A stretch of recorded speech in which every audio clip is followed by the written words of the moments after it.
Hello students, welcome back to my channel. This is Learning Bliss by me and today we are going to discuss a practice questions of the topic that is reproductive health. Okay. Last हमने क्या करा था reproductive health की हमने पूरा NCERT से पूरा read out करा था देन उसको समझा था कि क्या टॉपिक है पूरा अच्छे से समझ लिया था देन आज हम इसके क्या करेंगे प्रैक्टिस क्वेश्चंस करेंगे प्रैक्टिस क्वेश्चन आपके क्या करेंगे आपके एग्जाम्स में बहुत ज्यादा हेल्प करेंगे और आपने जो लर्न करा है उसके उसको चेक करने के लिए कि आपको कितना लर्न हुआ है, कितना आपने उसको ग्रैस्प करा है, उसके लिए भी आपकी क्या करेंगे बहुत ज़्यादा हेल्पफुल होंगे, ठीक है? जो भी स्टूडेंट्स हमारे पास नीट की तैयारी कर रही हैं या किसी भी एग्ज़ाम जेके, पीएससी लेवल के एग्ज़ाम्स में भी, जेके, एसएसबी के लेवल के एग्ज़ाम्स में भी ये बहुत सारे साइंस, जनरल साइंस में क्वेश्चन आंसर्स आ जाते हैं इनमें से, तो आपको क्या करना है इसको अच्छे से समझना है और आपने क्या करना है क्वेश्चंस करने हैं। टोटली ये आपका एनसीईआरटी बेस्ड ही हो गए क्वेश्चन आंसर्स, ठीक है? तो आप इसे ध्यान से समझोगे। विद दिस हमारा फर्स्ट क्वेश्चन स्टार्ट होता है जो कि आपका क्या है which of the following is a hormone releasing intrauterine devices. तो इनमें से कौन सा ऐसा है जो कि हमारे पास क्या करता है हार्मोन रिलीज करता है इंट्रायूट्रनी डिवाइसेस में से कौन सा है। तो आपके ऑप्शन है Lippes loop, second option is Multiload 375, LNG 20 and copper T. तो आपको पता है कि आपका जो हार्मोन रिलीजिंग होता है वो क्या होता है that is LNG 20। Okay, Multiload 375 और कॉपर टी ये आपकी क्या होती है दैट इज योर ये आपके क्या आते हैं कॉपर रिलीजिंग आ जाते हैं और लिप्स लूप आपका क्या आ जाता है दैट इज नॉन स्टेरॉइडल, ठीक है। The non steroidal once a week oral contraceptive pill developed by Indian scientist at CDRI Lucknow is कौन सी है उसे क्या कहते हैं। ऑप्शंस हैं सहेली, माला डी, मेफिप्रिस्टोन, माला एन। तो आपका जो करेक्ट आंसर हो जाएगा once a week oral contraceptive pill जो होती है वो क्या होती है आपकी सहेली, ठीक है। Then moving on to next question, ART जिसे हम क्या कहते हैं that is assisted reproductive technology in which zygote या अर्ली एम्ब्रियो जो कि 8 ब्लास्टोमियर्स तक होता है अगर वो फिलोपियन ट्यूब में ट्रांसफर होता है तो उस प्रोसेस को क्या कहते हैं that is IUT, gift, gift या आईसीएसआई। तो आपका जो करेक्ट आंसर हो जाएगा वो क्या हो जाएगा दैट इज जिफ्ट। जिफ्ट क्या होता है जाइगोट इंट्रा फिलोपियन ट्रांसफर। तो जो एम्ब्रियोज आपके अप टू 8 ब्लास्टोमियर्स होते हैं उन्हें जिफ्ट के थ्रू हमारे पास क्या किया जाता है इंट्रोड्यूस किया जाता है फिलोपियन ट्यूब के अंदर। Moving on to next question, in the context of the amniocentesis, ठीक है, अमीनोसिंथेसिस कौन सी स्टेटमेंट आपकी इनकरेक्ट है, ठीक है। इनकरेक्ट स्टेटमेंट पूछी, it is usually done between 14 to 16th week of pregnancy में किया जाता है, it can be done to detect Down syndrome, it can be legally use for prenatal sex determination, it can be use for the detection of the genetic disorder. तो हमारे पास देखो ये pre natal sex determination के लिए use होता था लेकिन ये क्या है इलीगल है। तो ये आपका करेक्ट इनकरेक्ट आंसर क्या हो जाएगा आपका that is it can be legally use, ये इलीगल है हमारे पास, ठीक है। हम सेक्स के डिटरमाइन प्री प्री बर्थ से पहले हम सेक्स डिटरमाइन नहीं करवा सकते।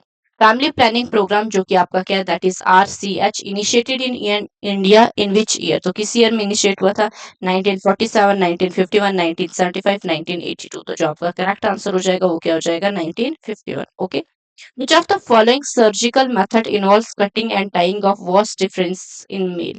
मेल में हमारे पास अगर हम क्या कर रहे हैं कट कर रहे हैं दैट इज वास्ट डिफरेंसिया को टाई कर रहे हैं मेल्स में तो उस प्रोसेस को क्या बोलते हैं ट्यूबिकटोमी, हाई हाइस्ट्रीटोमी, वस्किटोमी या उफुरोरेक्टोमी। तो आपका जो कनेक्ट करेक्ट आंसर हो जाएगा that is option number C vasectomy. तो ये क्या सर्जिकल मेथड है और ये क्या आ जाता है हमारे पास इरिवर्सिबल मेथड है, ठीक है। ये बर्थ कंट्रोल का एक टेक्निक में से एक है।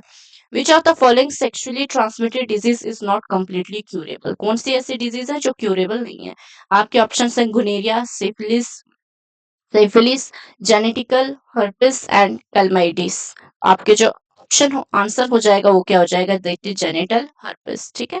ये आपकी क्या होती है नॉट क्यूरेबल। इसके साथ एड्स भी है जो नॉट क्यूरेबल है, बाकी सारी अगर डिटेक्ट हो जाए तो क्योर की जा सकती है, ठीक है।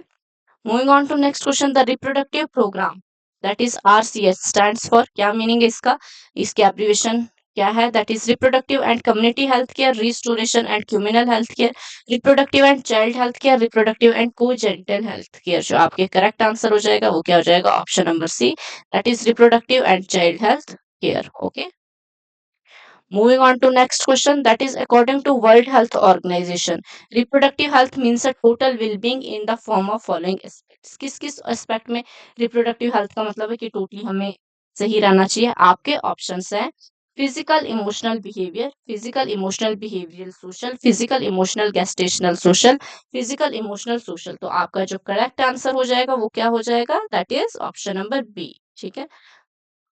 ऑप्शन नंबर बी आपका क्या हो जाएगा, सही हो जाएगा, physical, emotional, behavioural and social. Okay,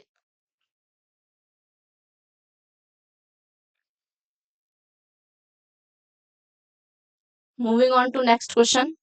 hope so आपको ये सेशन पसंद आ रहा है और आपके आंसर्स भी करेक्ट आ रहे हैं, तो इसी तरीके से आप हम क्या करेंगे, प्रैक्टिस सेशन करते रहेंगे, जिससे आपको इंकरेजमेंट मिलेगी और आप और अच्छे से पढ़ेंगे। ठीक है, which of the following is the most important voluntary measure to check the population explosion in India. तो आपके ऑप्शन है, enforce a one child norm by law with strict penalties, increase the statutory marriage age of males to 25 year, motivating smaller families by using contraceptive method, allowing prenatal sex determination। को पता है कि one child norm तो नहीं था, strict penalties के साथ marriageable age mails की 21 ईयर्स की हुई थी, फिर प्री नेटल सेक्स डिटर्मिनेशन तो इलीगल है, तो आपका करेक्ट आंसर क्या आ जाएगा, that is motivating small families by using contraceptive method, कि स्मॉल फैमिली कंसेप्ट को अपना कॉन्ट्रासेप्टिव मेथड के थ्रू बर्थ कंट्रोल करके।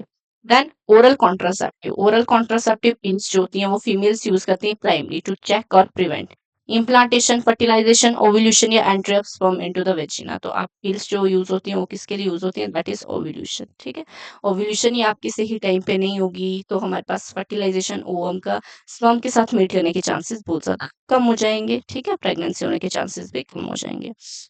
विच of the following is not a natural method of contraception. ठीक है, नेचुरल मेथड कौन सा नहीं है बर्थ कंट्रोल में। फर्स्ट है पीरियोडिक एब्स्टेंस। तो पीरियोडिक एब्स्टेंस तो है क्योंकि वहां पर हम फर्टाइल पीरियड देखते हैं 10 to 17 डेज होता है, तो अवॉइड करना है इंटरकोर्स वगैरह। Then coitus interruptus. फिर आपका थर्ड ऑप्शन है lactational amenorrhoea and fourth option is your implants. जो आपका करेक्ट आंसर हो जाएगा वो क्या हो जाएगा, that is option number D, implants. Okay, moving on to next question. Apart from oral pills के अलावा हार्मोनल प्रोएस्ट्रोजेंस, ठीक है, प्रोजेस्टेंस अलोन इन और in combination with estrogen can be administered by, किसके थ्रू लगाए जा सकते हैं, implants, injection, syrups, option A and B. का इम्प्लांट्स के भी थ्रू लगाए जाते हैं, इंजेक्शंस के थ्रू भी। तो आपके क्या हो जाएगा आंसर, जो करेक्ट होगा वो होगा option number D.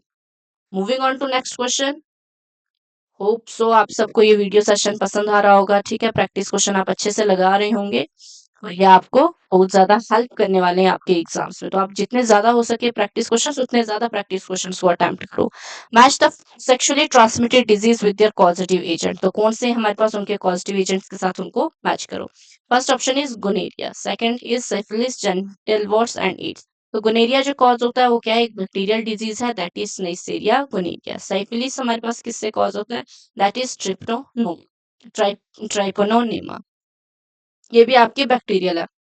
Gentle warts जो होती है वो क्या होती है, human papilloma virus. And AIDS is caused by the HIV. तो आपका ए के साथ 2, बी के साथ 3, सी के साथ 4 और डी के साथ 1। तो आपका करेक्ट आंसर हो जाएगा ऑप्शन नंबर ए। ठीक है, ये बहुत ज्यादा आपके क्वेश्चंस, डायरेक्ट क्वेश्चंस आते हैं पेपर में और आपकी बुक्स में लिखे हुए हैं, तो बुक में रिटर्न राइट डाउन है, तो आपको ये अच्छे से पढ़ना है। Which pair of infection can also be transmitted by sharing needles, blood transfusion or from infected mother to foetus. Option है hepatitis B and HIV, dental herpes and HIV, syphilis and hepatitis B, chlamydia and trichomoniasis. तो इसमें जो आपके correct answer हो जाएगा वो क्या हो जाएगा, हेपेटाइटिस बी एंड एचआईवी। ये क्या होता है हमारे पास, ब्लड ट्रांसफ्यूजन, इन्फेक्टेड पर्सन के ब्लड ट्रांसफ्यूजन से भी हो जाता है, अगर नीडल शेयर करते हैं उससे भी हो सकता है, और मदर टू फीटस भी हमारे पास क्या होता है, अगर कोई मदर क्या कर रही है, सफर कर रही है, तो हमारे पास उससे बेबी में भी पहुंचने के चांसेस हो जाते हैं। ठीक है, moving on to next question. In assisted reproductive technology, the procedure where a sperm is directly injected into the ovum laboratory setting, तो उसे हम क्या कहते हैं। First option is ZIFT, second is C ICSI, that is intracytoplasmic sperm injection, GIFT या IUI। तो ये हमारे पास क्या है, that is your correct answer is ICSI। ठीक है, ICSI हो जाएगा। फिर moving on to next question. During test tube baby program, if the embryo has developed beyond the 8 blastomere stage in vitro, it is transferred into the, तो कहाँ पे transfer होता है, फिलोपियन ट्यूब में, यूट्रस में, सर्विक्स में या vagina में। आपका अप टू देखो, अप टू 8 ब्लास्टोमियर्स होगा तो फेलोपियन ट्यूब में ट्रांसफर होता है by the process that is known as ZIFT. लेकिन अगर 8 ब्लास्टोमियर से ज्यादा है तो हमारे पास किस में ट्रांसफर होता है, यूट्रस में, that is intrauterine transfer होता है, यूट्रस में ट्रांसफर होता है। Okay, moving on to next question. Lactational amenorrhea is a natural method of contraception based on the absence of menstruation. It is considered effectively only for a maximum period of how many months of following parturition के बाद कितने months तक हो सकता है 6 months 12 months 3 months या 8 weeks तो आपका जो करेक्ट आंसर हो जाएगा वो क्या हो जाएगा दैट इज 6 months ठीक है हाफ एंड ईयर तक हमारे पास क्या होता है लैक्टेशनल एमेनोरिया एक नेचुरल मेथड है जिससे क्या होता है हमारे पास मेंस्ट्रुएशन की एब्सेंस रहती है तो हमारे पास इसमें प्रेगनेंसी होने के या फर्टिलाइजेशन होने के चांसेस कम रहते हैं what is the correct explanation of term MTP in the context of the reproductive health? Medical termination of parturition, mechanical transfer of pollen, medical termination of pregnancy, maternal transmitted pathogens. So your correct answer is medical termination of pregnancy. ठीक है? Moving on to next question. If a male partner is unable to inseminate the female or has a low sperm count, that is oligospermy, which are technologies most suitable? Gift, IUI, gift या ET तो आपका correct answer हो जाएगा यहाँ पर that is gamete intrafallopian transfer ठीक है कि आप गैमेट ही क्या कर रहे हो फ्लोपियन ट्यूब में ट्रांसफर कर रहे हो जिससे हमारे पास क्या हो जाएगा जिससे फर्टिलाइजेशन होने के चांसेस क्या हो जाएंगे बढ़ जाएंगे तो यहाँ पर अगर स्पर्म की मोर्टेलिटी कम भी होगी तो उसका कोई इफेक्ट नहीं आएगा फर्टिलाइजेशन के प्रोसेस में ठीक है आपको ये जो ये part ART assisted reproductive technology के क्वेश्चन आंसर्स ना इनको बहुत अच्छे से पढ़ना है ठीक है क्योंकि इससे आपके बहुत ज्यादा क्वेश्चंस बनते हैं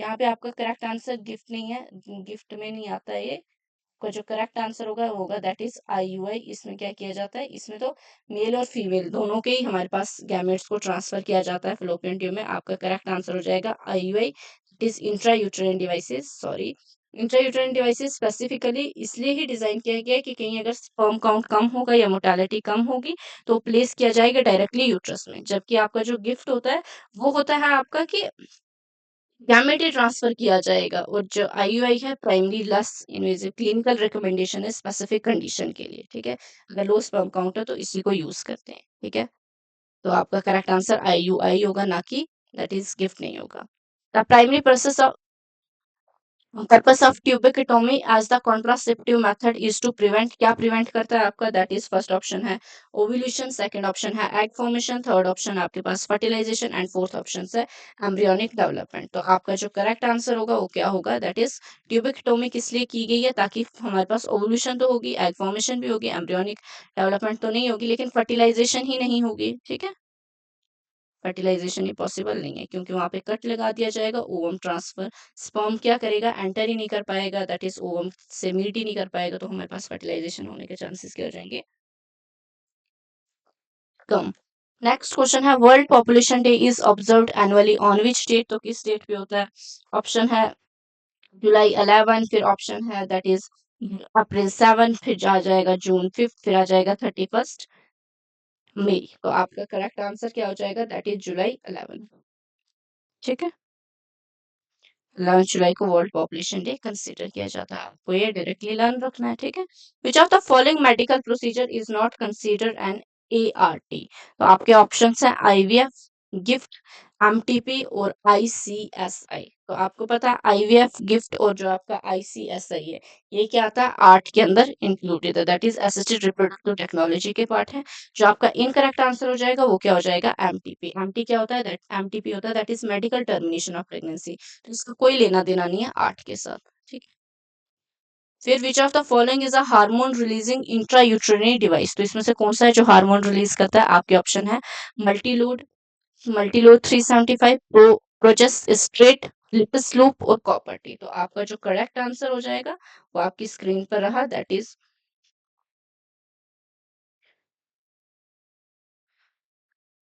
सॉरी क्वेश्चन है आपका कि विच of the following is the which of the following is hormone releasing IUPs तो इस IUT तो इसका आपके करेक्ट आंसर हो जाएगा the correct answer is your Progestasert ठीक है ये आपका क्या होता है दैट इज हार्मोन रिलीजिंग होता है ओके LNG 20 भी होता है और प्रोजेस्ट्रेट भी होता है मल्टीलो 375 और कॉपर टी आपकी क्या हो जाती है दैट इज कॉपर रिलीजिंग होती है और लिप्स लूप आपका क्या हो जाता है नॉन मेडिकेटेड IUDs के अंदर आता है ठीक है moving on to next question in the In medical and demographic terms, infertility is generally defined as inability to conceive even after how many years of the unprotected sexual cohabitation. तो कितने time के बाद हमारे पास consider किया जाता है? That is your 6 month, 1 year, 2 year या 5 year. तो 1 ईयर अगर कोहिबिशन के बाद भी और विदाउट अनप्रोटेक्टेड सेक्स के बाद भी हमारे पास कोई कंसीव नहीं कर पा रहा है तो उसको हमारे पास किस टेक्नोलॉजी में दैट इज इनफर्टिलिटी के अंदर कंसीडर किया जा सकता है। Which of the following assisted reproductive technology involves in vivo fertilisation? आपके ऑप्शंस हैं आईवीएफ, आपका ऑप्शन क्या आ जाएगा जिफ्ट ZIFT, देन आपका क्या आ जाएगा जिसे जाइगोट इंट्राफ्लोपियन ट्रांसफर कहते हैं, ICSI that is intracytoplasmic sperm injection, and fourth option is gamete intrafallopian transfer. तो आपका जो करेक्ट आंसर है वो क्या हो जाएगा? That is gift. गिफ्ट क्या है? जो कि आपके पास क्या होता है? इन विवो होता है। इसमें फर्टिलाइजेशन जो इनसाइड द फीमेल बॉडी होती है, ठीक है।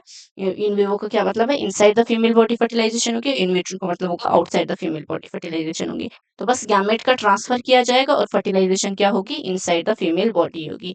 बाकी टेक्निक्स में हमारे पास क्या होता है? दैट इज हमारे पास स्पर्म और ओवम जो है बाहर ही मिलते हैं, एम्ब्रियो की फॉर्मेशन करके जाइगोट की फॉर्मेशन आउटसाइड द बॉडी होती है। In zygote intrafallopian transfer, the zygote or early embryo is transferred into fallopian tube when it has reached up to how many blastomeres तक पहुंच गया होता है? 8, 16, 32 या 2 ब्लास्टोमेयर्स? आपका करेक्ट आंसर हो जाएगा 8 ब्लास्टोमेयर्स, ठीक है। 8 ब्लास्टोमेयर्स तक होगा तो उसको कहाँ पर? फ्लोपियन ट्यूब में ट्रांसफर किया जाएगा। अदरवाइज इसके बाद उसको यूट्रस में ट्रांसफर किया जाएगा with the technology that is intrauterine transfer. Moving on to next question, intracytoplasmic sperm injection is most specifically indicated for which of the following condition? आपका है that is blocked fallopian tube in the female, severe male infertility or very low sperm count, inability of a female to produce ova, unexplained female infertility with the normal sperm। तो आपका जो correct answer हो जाएगा that is sperm injection है। तो इसका तो female body से, फीमेल के फिलोपियन ट्यूब से कोई लेना देना नहीं है, बट इसका लेना देना है कि अगर स्वेयर मेल इनफर्टिलिटी हो या स्पर्म काउंट क्या हो, बहुत ज्यादा कम हो, तो उसमें इसको यूज किया जाएगा। Which statement correctly describe a major difference between intrauterine insemination and in vitro fertilisation? तो हमारे पास फर्स्ट ऑप्शन है I intrauterine is more expensive than IVF। ऐसा कुछ नहीं है, ठीक है। इंट्रायूट्रनी इंसेमिनेशन ज्यादा एक्सपेंसिव नहीं है IVF से। Fertilisation occur inside the body in IUI but outside in IVF. IVF has a low success rate than the IUI. IUI involves embryo transfer, IVF does not. तो इसका जो डिफरेंस हमारे पास है वो ये है कि भाई IV जाते इंट्रा यूट्रानी इंसेमिनेशन में fertilisation inside the female body होती है, जबकि IVF में आउटसाइड द फीमेल बॉडी होती है, ठीक है। ये इसका मेजर डिफरेंस आ जाएगा। Moving on to next question, artificial insemination technique हमारे पास इंट्रोड्यूस की गई है। Donor semen into the vagina or uterus are primary used when the partner, male partner किससे सफर कर रहा होगा?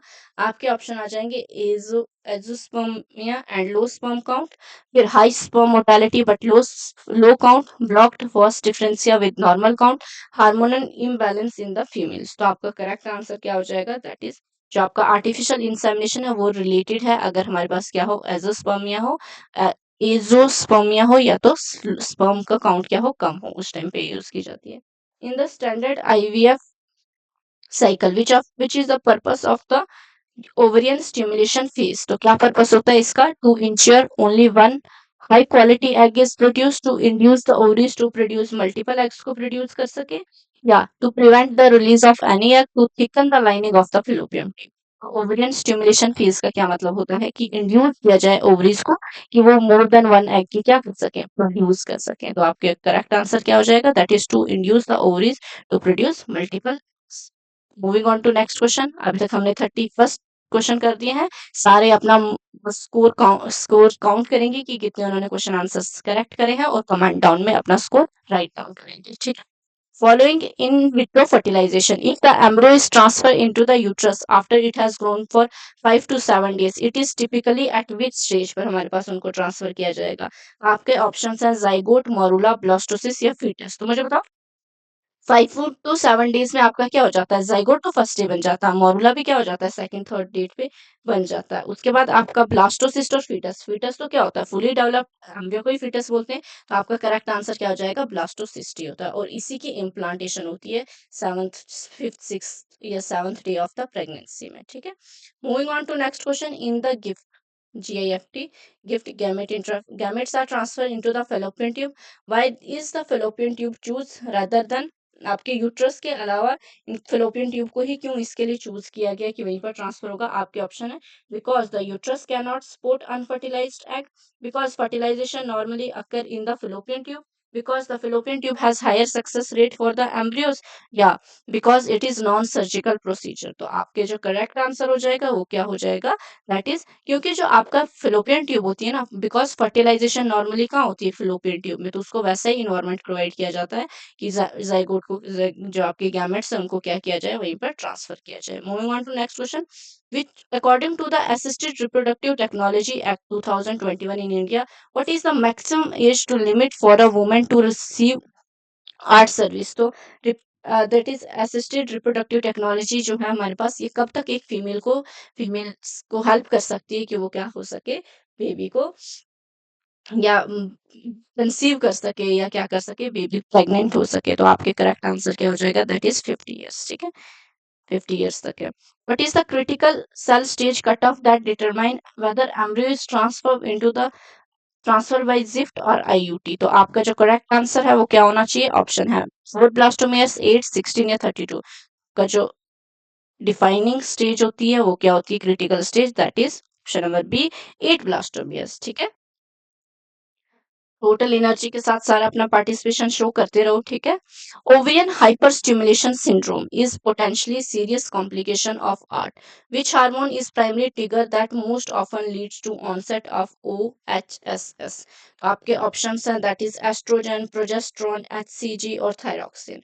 आपका करेक्ट आंसर क्या हो जाएगा, that is human chorionic gonadotrophin, ठीक है। ये टिपिकली एडमिनिस्ट्रेट होता है ताकि ट्रिगर करता है फाइनल oocyte के मैचुरेशन को, हाई लेवल के स्पर्म में स्पेशली स्टिमुलेट करता है ओवरी को कि वो क्या कर सके, रिस्क ऑफ डेवलपिंग OHSS, ठीक है। तो आपका करेक्ट आंसर क्या हो जाएगा, correct answer is option number C, HCG, human chorionic gonadotrophin. तो ये कहाँ से रिलीज होता है, कमेंट डाउन में सभी स्टूडेंट्स लिखेंगे कि HCG कब रिलीज होता है, ठीक है, फीमेल्स में, और कौन रिलीज करता है HCG हार्मोन को, ओके।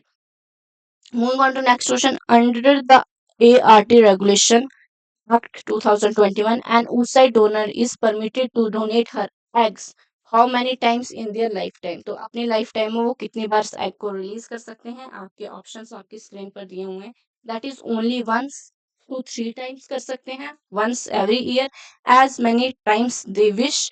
तो आपका जो करेक्ट आंसर हो जाएगा वो क्या, दैट इज जो आपकी आर्ट रेगुलेशन एक्ट है उसमें जो oocyte डोनर को परमिट किया जाता है डोनेट करने के लिए एग्स के कितने टाइम होता है, दैट इज ओनली वंस, ठीक है। आपका करेक्ट आंसर हो जाएगा only once. Then moving on to next question, that is the Saheli pill. Saheli pill एक नॉन स्टेरॉइडल ओरल कंट्रासेप्टिव है, एक्ट प्राइमरी बाई किस में प्राइमरी एक्ट करती है, प्रिवेंट करती है ओव्यूलेशन को, ब्लॉक करती है इम्प्लांटेशन को, किल करती है स्पर्म को, चिकन करती है सर्विकल म्यूकस को। तो आपका जो करेक्ट आंसर हो जाएगा वो क्या हो जाएगा, दैट इज जो आपकी सहेली पिल होती है वो इम्प्लांटेशन को ब्लॉक करती है, ठीक है। आपका करेक्ट आंसर क्या हो जाएगा, दैट इज ब्लॉकिंग इम्प्लांटेशन, ठीक है। Moving on to next question, देखो कितने ज्यादा क्वेश्चंस आपके आर्ट, इनफर्टिलिटी और आपके क्या आते हैं, बर्थ कंट्रोल से आते हैं। यही 3 टॉपिक आपके बहुत ज्यादा इंपॉर्टेंट है। बाकी हाँ, STDs भी बहुत इंपॉर्टेंट है। हर एक टॉपिक इस चैप्टर का आपके लिए बहुत ज्यादा इंपॉर्टेंट है, तो अपने से थॉरोली रीड करना है और उसको लर्न रखना है। Which of the following assisted reproductive technology involves the in vivo fertilization? ठीक है, इन विवो क्या होती है, इनसाइड द बॉडी। तो किस में हमारे पास इनसाइड द बॉडी फर्टिलाइजेशन होती है? आपके ऑप्शंस है, gamete intrafallopian transfer, that is in vitro fertilization, third है ICSI, and fourth option is Z ZIFT, ZIFT, that is zygote intrafallopian transfer। तो आपका जो ZIFT है ये आपका क्या होता है, दैट इज ये आपका लैब में होता है।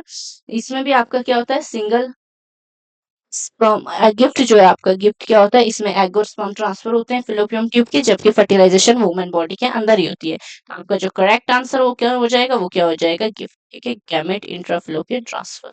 बाकी सारे आपके किसके अंदर होते हैं, that is outside the body of the female होते हैं, बट ये वाला जो है inside the body of a female होता है। Amniocentesis is a statutory process legally banned for sex determination के लिए बैंड है। असाइड फ्रॉम दिस मिसयूज, ये मेडिकली यूज होता है क्या डिटेक्ट करने के लिए, ऑप्शन आपके ऑप्शन है क्लिनफिल्टर सिंड्रोम, जॉन्डिस, लेफ्ट पैलेट या एड्स। तो आपका करेक्ट आंसर क्या हो जाएगा, दैट इज क्लिनफिल्टर सिंड्रोम। ठीक है, ये आपका चेक करने के लिए यूज होता है जेनेटिक डिसऑर्डर, जिसमें आपका क्या आ जाता है, क्लिनफिल्टर सिंड्रोम आ जाता है, और सेकंड क्या आ जाता है, डाउन सिंड्रोम आ जाते हैं। ठीक है, इन चीजों को चेक करने के लिए हमारे पास क्या किया गया था, इम्यूनोसिंथेसिस टेक्नोलॉजी का यूज किया गया था, बट लोगों ने इसका मिस यूज करना शुरू कर दिया, दैट इज प्री डिटर्मिनेंट, फिर सेक्स डिटर्मिनेशन के लिए यूज होने लगा, जिसकी वजह से बहुत सारी फीमेल फिटिसाइड की हमारे पास क्या हुई थी, किलिंग हो जा रही थी।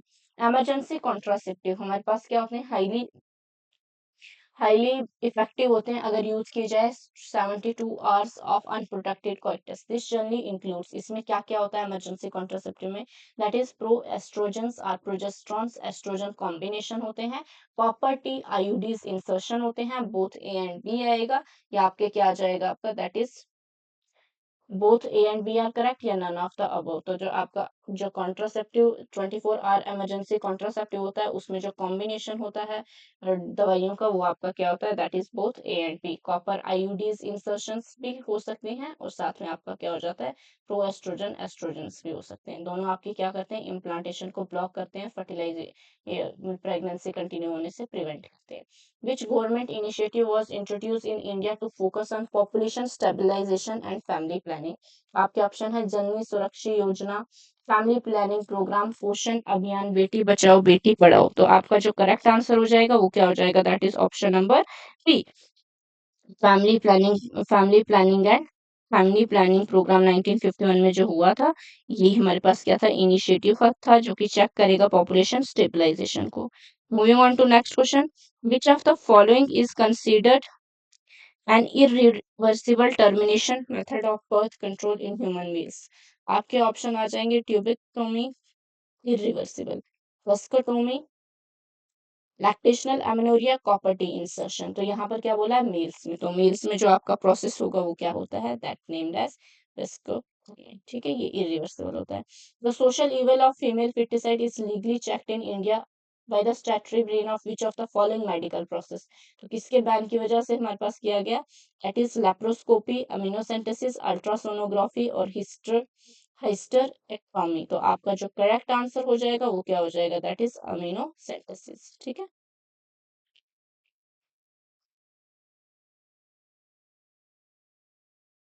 moving on to next question, which of the following is a non-medicated intrauterine devices? तो non-medicated कौन सी आपके ऑप्शन है, copper T, lips loop, Multiload 375, LNG. तो आपकी एलएनजी क्या होती है, हार्मोनल होती है, मल्टीलोड 375 और सीयूटी आपकी क्या होती है, कॉपर रिलीजिंग। तो ऑप्शन जो आपके पास बचता है वो क्या है, lips. Okay, which is the popular program promoted brand of the male condoms distributed under National Family Planning Program in India is, आपके ऑप्शन है निशोध, निरोधा, निर्दोष, निर्दोष। तो आपके जो करेक्ट आंसर है वो that is option number B. आपकी बुक पर डायरेक्ट लिखे हुए हैं ये टर्म्स, तो आपको क्या करना है, उसको बस थॉरोली रीड करना है, समझना है, और आपको इन क्वेश्चंस के आंसर करने हैं। In which of the following techniques are the embryo transfer to those to assist those female who can not conceive, जो कंसीव नहीं कर सकती। आपके ऑप्शंस हैं ZIFT and IUI, second option आपके पास है GIFT and ZIFT, third option है आईसीएचएस एंड जिफ्ट, और फोर्थ ऑप्शन है आईवीएफ एंड ईटी। तो आपका जो करेक्ट आंसर हो जाएगा वो क्या हो जाएगा, फीमेल्स के लिए जो यूज किया जाएगा that is IVF and ET. IVF और ईटी में क्या किया जाएगा, जो फर्टिलाइजेशन होगी वो आउटसाइड द फीमेल बॉडी होगी, देन इसको ट्रांसफर किया जा सकता है जिफ्ट के थ्रू। ठीक है, तो ऑप्शन डी आपका क्या हो जाएगा, करेक्ट आंसर हो जाएगा जो यूज किया जाएगा। Moving on to next question, which of the following is most important measure to check the population explosion in India according to national family programmes. तो कौन सा था हमारे पास, दैट इज इन्फोर्स किया जाए वन चाइल्ड नॉर्म को, smaller families को मोटिवेट किया जाए कॉन्ट्रासेप्टिव मेथड से, या बैन किया जाए 25 ईयर्स तक। Prenatal sex determination selected foeticide के लिए, तो आपका करेक्ट आंसर क्या होगा कि स्मॉल फैमिलीज को मोटिवेट किया जाए with contraceptive method. Which of the following indicators suggest an improved reproductive health status for the society? आपके ऑप्शन है better detection and cure of for sexually transmitted diseases. Then आपका option है increase in the number of the medical assisted deliveries. Then third option है आपका increase in the number of the couples opting for the small families. तो आपका and all of the above, तो आपका जो यहाँ पर करेक्ट आंसर होगा वो क्या हो जाएगा हमारे पास, that is all of the above. तीनों केसेस में हमारे पास क्या किया जाता है, रिप्रोडक्टिव हेल्थ केयर का ध्यान दिया जाता है। Moving on to next question, what is the, देखो 50th क्वेश्चन है half century, which of the collective mathematical term used for specialised techniques like IVF, GIFT, ICHS designed to help couples overcome infertility। आपके option है इसको क्या बोला जाता है, that is assisted reproductive technology या stimulated reproductive technology, in vitro fertilisation या fertile reproductive technology. तो आपके ऑप्शंस जो करेक्ट आंसर हो जाएगा, ये सारे जो इंक्लूड होते हैं वो किसमें होते हैं, it is art, assisted reproductive technology. Moving on to next question, that is 51st question.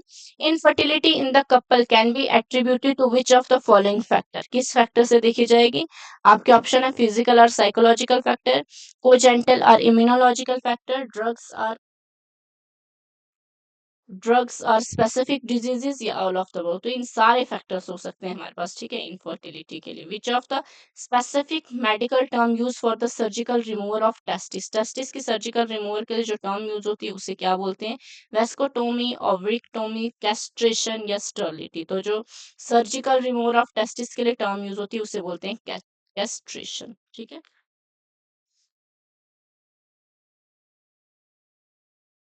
Moving on to next question, आपने इन स्टेटमेंट्स को ओवरव्यू करना है और आपको बताना है कि कौन सी इसमें से करेक्ट है, ठीक है।